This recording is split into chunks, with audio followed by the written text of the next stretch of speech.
गोधडी हा तर प्रत्येकाच्या जिव्हाळ्याचा विषय। या गोधडीत अतिशय शांत झोप लागते। कोणाच्या तरी वस्त्रातून मायेनं ही गोधडी विणली जाते।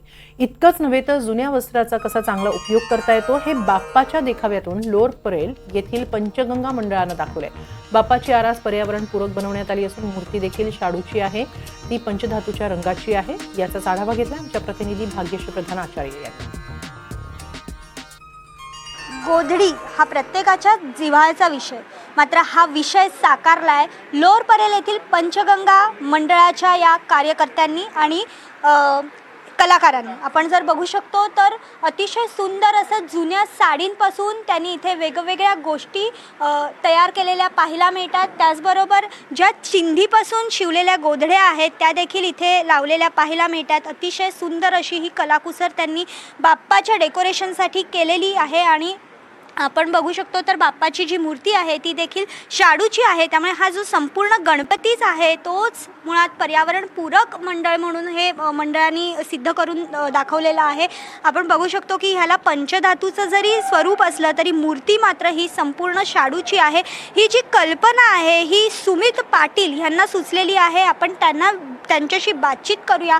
नेमकी सुमितला ही कल्पना कशी सुचली आणि नेमकं सुमित हे सगळं कसं रंगवलं, किती दिवस लागले, काय सांगशील? खरं तर आम्ही मागच्या वर्षी अन्न हा विषय घेतला होता, यावर्षी वस्त्र हा विषय घेतला आहे। मुळातच वस्त्र आज खूप महत्त्वाचा विषय याच्यासाठी आहे कारण फास्ट फॅशनमुळे वाढत जाणारे कपडे, त्यातून निसर्गाचा ढासळणारा समतोल आणि त्यावरती भाष्य करणारा हा देखावा असं असणार आहे।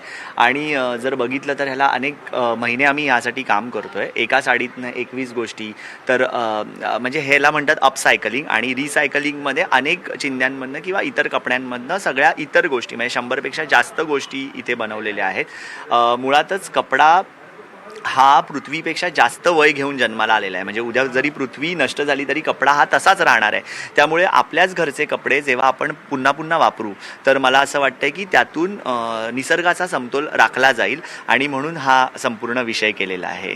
खरं तर इथे आपण जर बघितलं तर सर्वात छान झोप फक्त गोधडीवर लागते असं देखील इथे त्यांनी म्हटलेलं आहे। त्यामध्ये ह्यामध्ये वेगवेगळे झाडं केलेली आहेत आणि त्याच्यावर सुंदर नात्यांची जी उकल असते, नात्यांचा जो उलगडा असतो तो देखील त्यांनी अत्यंत सुंदर पद्धतीने केलेला आहे। त्याचप्रमाणे जी मूर्ती आहे बाप्पाची, जे सगळ्यात आकर्षणाचा देखील तो देखील एक विषय आहे कारण बाप्पाची जी मूर्ती आहे ती अतिशय सुंदर अशी